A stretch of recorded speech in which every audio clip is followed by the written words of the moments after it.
Hi friends, உங்கள் சுஜாதா மனோகரன் பேசுகிறேன். எத்தனை டிஃபன் செஞ்சாலும் வேற ஏதாவது செய்யக்கூடாதா, அவங்கவுங்க எத்தனை வகை செய்கிறாங்க அப்படின்னு வீட்டில் சொல்லுவாங்க. இதுவும் நீங்கள் ட்ரை பண்ணி பாருங்கள், சூப்பராக இருக்கும். இது சோள மாவு, வெள்ளை சோள மாவில் செஞ்ச சொரக்காய் சப்பாத்தி. இது சொரக்காய் ரொட்டை அப்படின்னு சொல்லலாம். ஏன்னா இதை நம்ம மாவை கையில் தான் இப்படி தட்டி விடுறதால அது ரொட்டை. இல்லைன்னா நாம் ரோலர் வச்சு தேய்ச்சோம் அப்படின்னா சப்பாத்தின்னு சொல்லலாம். ரொம்ப டேஸ்டியாக ஹெல்த்தியாக இருக்குங்க. இதில் சொரக்காய், பாசிப்பயிறு முளை கட்டினது இதெல்லாம் சேர்ந்து இருக்கிறதால நல்ல ஒரு ஹெல்த்தியான டிஷ்ஷாக இருக்கும். உங்களுக்கு ப்ரோட்டீன் இருக்கிறதால, அதாவது பாசிப்பயிறு முளை கட்டிய பாசிப்பயிறு ப்ரோட்டீன், ஃபைபர் நமக்கு சொரக்காய் சேர்த்துருக்கோம், மாவு சத்தும் இருக்குது. அதனால ஃபுல் மீல் நல்ல ஒரு ஹெல்த்தியான மீலாக இருக்கும். இதில் எண்ணெய் ரொம்ப ரொம்ப கம்மி, அது ஒரு முக்கியமான விஷயம். குவிக்காக செஞ்சுக்கலாம், அவ்வளோதான். ஒரு 15-20 மினிட்ஸ்லேயே இதை ப்ரிப்பேர் பண்ணி ரெடி பண்ணிடலாம். இதுக்கு முள்ளங்கி சட்னி வெண்ணெய் எடுத்து வச்சுருக்கேன். ஜஸ்ட் இது ஊறுகாய் இருந்தால் கூட போதுங்க. எப்படி அப்படின்னா இதுலேயே உப்பு காரம் எல்லாமே இருக்கிறதால ஒன்றும் நம்ம பெருசாக ஒன்றும் தேட வேண்டிய அவசியம் இல்லை. ரொம்ப டேஸ்டியாக ஹெல்த்தியாக இருக்கும். கண்டிப்பாக நீங்கள் எல்லாம் செஞ்சு பார்ப்பீங்க. வாங்க வீடியோ பார்க்கலாம். ஹாய் ஃப்ரெண்ட்ஸ், உங்கள் சுஜாதா மனோகரன் பேசுகிறேன். இன்னைக்கு நாம் இந்த சொரக்காவில் ஒரு சூப்பரான சப்பாத்தி செய்ய போகிறோங்க. இது நம்ம மாவு எந்த அளவுக்கு எடுத்துக்கிறோமோ அதில் பாதி அளவுக்கு சொரக்காய் துருவினது இருந்தால் போதும். இப்போ நம்ம 2 கப் மாவு எடுத்தோம் அப்படின்னா 1 கப் அளவுக்கு சொரக்காய் இருந்தால் போதும். இப்போ அதுக்கு நான் கட் பண்ணி இதை தோல் எடுத்துட்டு துருவிக்கிறேன். இப்போ நாம் இந்த சொரக்காவை எடுத்து ஃப்ரிட்ஜில் வைக்கிறோம் அப்படின்னா, வாங்கிட்டு வந்ததுமே உள்ள ஃப்ரிட்ஜில் வைக்கிறோம் அப்படின்னா, இந்த காம்பு பகுதியை கட் பண்ணிட்டோம் அப்படின்னா இது முத்தாமல் இருக்கும். இப்படியே நம்ம உள்ளே வச்சோம் அப்படின்னா உள்ளே இந்த சீட்ஸ் எல்லாம் முத்தி நறுக்கு நறுக்குன்னு ஆகிடும். இப்போ அது மாதிரி கட் பண்ணி வச்சுட்டோம் அப்படின்னா 2 நாள் 3 நாள் கூட நமக்கு நல்லாயிருக்கும். இப்போ நான் என்ன பண்ண போகிறேன்னா, இப்போ வாங்கிட்டு வந்த சொரக்காய் இது இப்போ டிஃபனுக்கு நான் செய்ய போகிறேன். இந்த டிஃபனுக்கு இப்போ இந்த இடத்துல கட் பண்ணிடுறேன். இப்போ இதை எடுத்து நம்ம ஃப்ரிட்ஜில் வச்சுட்டோம் அப்படின்னா முத்தாமல் இருக்கும். இப்போ நம்ம இதை தோலை எடுத்துட்டு நாம் இதை துருவிக்கலாம். இப்போ பாருங்கள், சொரக்காய் துருவி வச்சுருக்கேன். இந்த மிக்சி கப்பில் இஞ்சி, பச்சை மிளகா, இந்த பூண்டு இதை ஃபஸ்ட்டு ரன் பண்ணிக்கோங்க. இப்போது இந்த 2 வெங்காயத்தை கொஞ்சம், அதாவது ரொம்ப சின்னதாக இல்லாமல் ஓரளவுக்கு கொஞ்சம் ஒரு ரன் ஆகிற மாதிரி நம்ம இதில் கட் பண்ணி போட்டுக்கணும். இப்போ நம்ம எவ்வளோ மாவு எடுப்போம் நமக்கு தெரியும். ஏன்னா 1 கப் அளவுக்கு நம்ம எந்த கப் அளவுக்கு நம்ம எடுத்து சொரக்காய் வச்சுருக்கோமோ 2 கப் அளவுக்கு மாவு வேணும். அந்த அளவுக்கு நம்ம உப்பு பார்த்து போட்டுக்கணும். இப்போ நம்ம போட்டிருக்கிற பச்சை மிளகாய் இதெல்லாம் பேலன்ஸ் பண்ணிக்கிறதுக்கு கொஞ்சம் உப்பு போட்டுக்கலாம். இப்போ இதை ஜஸ்ட் விப்பரில் ஒரு அடி அடித்து எடுத்துக்கலாம்.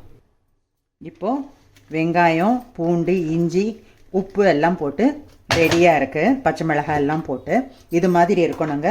கொஞ்சம் பிட்ஸ் இருந்தால் நம்ம சாப்பிடும்போது நல்லாயிருக்கும். இப்போ நம்ம மாவு எடுத்துக்கலாம். இப்போ பாருங்கள், எந்த அளவுக்கு சொரக்காய் இருக்கோ அதே அளவு கப்புக்கு நான் வெள்ளை சோள மாவு எடுக்கிறேன். உங்ககிட்ட எந்த மாவு இருக்கோ அதில் எடுத்துக்கலாம். ராகி மாவு, கோதுமை மாவு, அரிசி மாவு, வேறு சிறுதானிய மாவுகள் எது இருந்தாலும் நம்ம அதை சேர்த்துக்கலாம். அது மட்டும் இல்லைங்க, இப்போ நம்ம 2 வகை மாவு கூட நம்ம சேர்த்துக்கலாம். இது எப்படி அப்படின்னா நம்மளுடைய ஜீரண சக்தியை பொறுத்து நம்ம எப்படி வேணாலும் அதை சேர்த்துக்கலாம், தப்பு இல்லை. இப்போ நான் வெள்ளை சோள மாவு 2 கப் எடுக்கிறேன். ரொம்ப ஹெல்த்தியாக இருக்கும். இதில் இப்போ நம்ம ஃபைபரு எல்லாமே சேருது. நல்ல ஒரு சத்தான ஒரு பேலன்ஸ்டான பிரேக்ஃபாஸ்டாக, டின்னராக எப்படி வேணாலும் எடுத்துக்கலாம். இன்றைக்கி சண்டேங்கிறதால நான் இப்போ இதை மத்தியானத்துக்கு தான் நான் செஞ்சுக்கிட்டு இருக்கேன். மத்தியானத்தில் எங்கள் சண்டேனா எங்கள் வீட்டில் ரைஸ் இல்லை. சண்டே ரைஸ் செய்ய மாட்டோம். நாங்கள் செய்யாமல் சுண்டல் வெரைட்டிஸ், ஸ்பெஷல் டிஃபன் வெரைட்டிஸ் அது மாதிரி செஞ்சிடுறது. இது நமக்கு ஹெல்த்துக்கும் நல்லது. நம்ம ரிலாக்ஸாக சாப்பிட்லாம், விதவிதமாக சாப்பிட்லாம். இப்போ இது ரெடி ஆகிடுச்சிங்களா. இப்போ நாம் இதை 2ஐயும் இதில் சேர்த்துக்கலாம். இப்போ நாம் உப்பு போட வேண்டிய அவசியம் இல்லை. இந்த சொரக்காய், துருவி வச்ச சொரக்காய்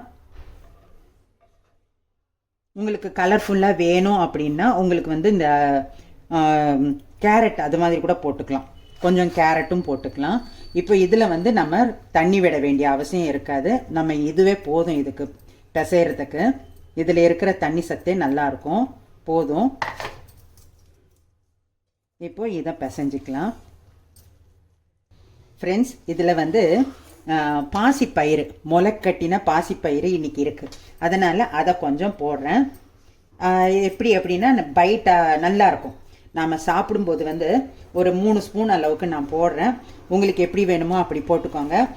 முளைக்கட்டின பாசிப்பயிறு இல்லை அப்படின்னா பாசி பருப்பு கூட நீங்கள் ஊற வச்சுட்டு, அதாவது உங்கள் வீட்டில் நீங்கள் எப்படி சாப்பிடுவீங்களோ அது மாதிரி செஞ்சுக்கோங்க. ஏன்னா வயசானவங்க இருந்தாங்க அப்படின்னா அது மெல்றதுக்கு முடியல அப்படின்னு சொல்கிறதுக்கும் சந்தர்ப்பம் இது இருக்குது. அதனால நம்ம என்ன பண்ணலாம் அப்படின்னா அந்த பாசி பருப்பை வந்து ஒரு நூல் வேக வச்சு எடுத்து இதில் போட்டு பிசைஞ்சிக்கலாம். அதாவது எடுத்ததுமே போட்டு பிசையக்கூடாது. இது வந்து பாயில் ஆகாமல் இருக்கிறதால நான் இதில் போட்டு பிசைகிறேன்.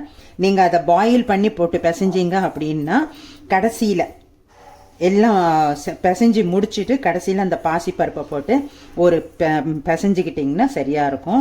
இப்போ பாருங்கள், இதில் வந்து இன்றைக்கி தண்ணி பத்தலை. சொரக்கா வந்து இலசாக தான் இருக்குது, ஆனால் தண்ணி பத்தலை. அதனால நான் கொஞ்சம் லேசாக தண்ணி தெளிச்சுக்கிறேன். ரொம்ப ஈஸியான டிஃபனுங்க. நீங்கள் செஞ்சு கொடுத்துட்டீங்க அப்படின்னா இந்த பூண்டு வாசனை, இஞ்சி வாசனை, பச்சை மிளகா, இந்த சொரக்காவோட டேஸ்ட்டு எல்லாமே சூப்பராக இருக்கும் மிக்ஸ் ஆகும்போது. இப்போ நம்ம இதை பிசைஞ்சு முடிச்சிடலாம்.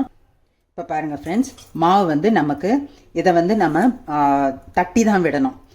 தேய்க்க முடியாது, நம்ம ரோலர் வச்சு தேய்க்க முடியாது. அதனால் அதுக்கு தகுந்த மாதிரி நம்ம மாவு பிசைஞ்சு ரெடி பண்ணிக்கணும்.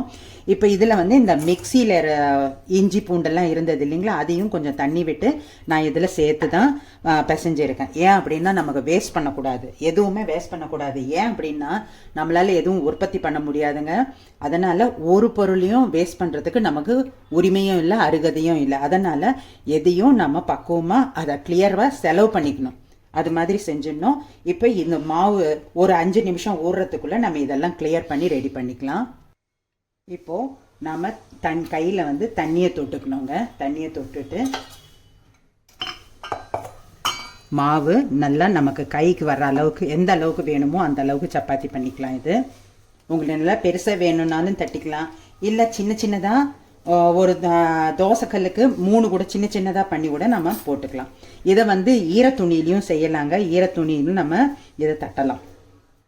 இது மாதிரி நம்ம ஜஸ்ட்டு கையில் ஈரத்தை தொட்டுக்கிட்டு இது மாதிரி சன்னமாக, எந்த அளவுக்கு சன்னமாக செய்ய முடியுமோ அந்த அளவுக்கு நாம் சன்னமாக செஞ்சுக்கலாம்.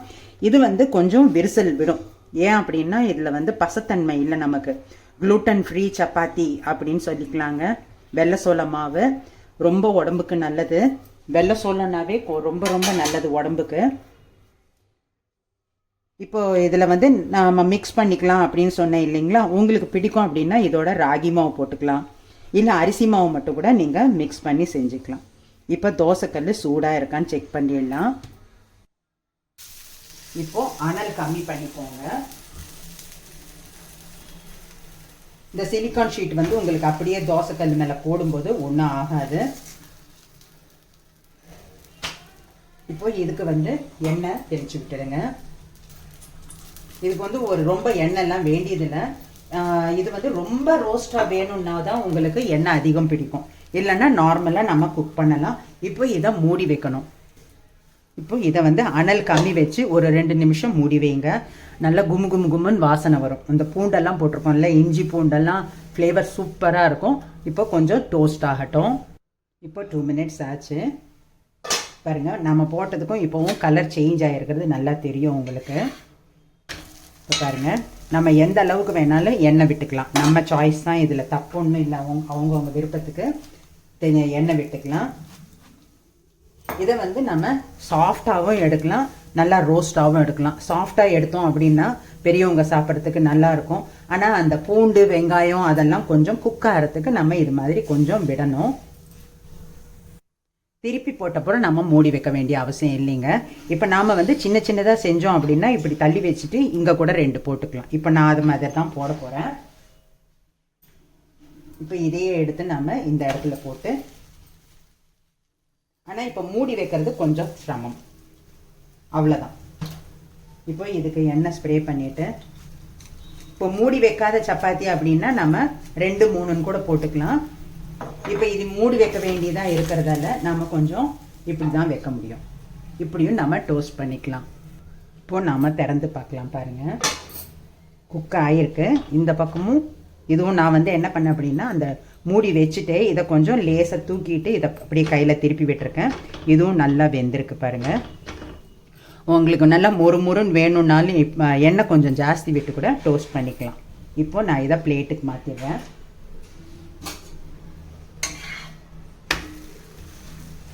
இப்போ இதை டோஸ்ட் பண்ணி எடுத்துக்கலாம். உங்களுக்கு அர்ஜென்ட்டு 2-3 பேர் வெயிட் பண்ணுறாங்க அப்படின்னா என்ன பண்ணலாம் அப்படின்னா, ஒரு தோசைக்கல் இன்னொரு பக்கம் போட்டுட்டு மூடி வைக்கிறத ஒரு தோசைக்கல்லில் போட்டுட்டு டோஸ்ட் பண்ணுறதுக்கு இன்னொரு தோசைக்கல் எடுத்துக்கிட்டிங்க அப்படின்னா குவிக்காகவும் நம்ம செஞ்சுக்கலாம்.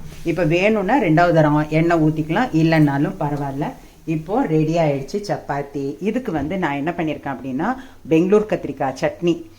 இது வெண்ணெய் எடுத்து வச்சுருக்கேன். ஆக்சுவலாக இந்த சப்பாத்திக்கு எதுவுமே வேண்டாங்க. இந்த சொரக்காய் அடைக்கு ரொட்டை சொரக்காய் ரொட்டைக்கு எதுவுமே வேண்டாம். ஏன்னா இதில் உப்பு காரம் எல்லாமே இருக்குது. நல்லா காரமாக நல்லா சூப்பராக இருக்கும் அந்த இஞ்சியோட வாசனை எல்லாமே. அதனால இதில் எதுவுமே தொட்டுக்கிட்டு வேணும்னாவே தொட்டுக்கலாம். ஏன்னா ஊறுகாய் அது மாதிரி ஏதாவது இருந்தால் கூட போதும். சூப்பராக இருக்கும். காம்பினேஷன் ரொம்ப நல்லா இருக்கும். பாருங்கள், நல்லா இருக்குது, மொறுன்னு இருக்கும். எல்லா குழந்தைங்களுக்கு கூட ரொம்ப பிடிக்குங்க. கண்டிப்பாக செஞ்சு பாருங்கள். ரொம்ப ஈஸியான டிஃபன். இதுவும் ரெடி ஆயிடுச்சு. வாங்க எல்லாரும் சாப்பிடலாம் சுட சுட. Thank you. This is from Sujatha Manoharan.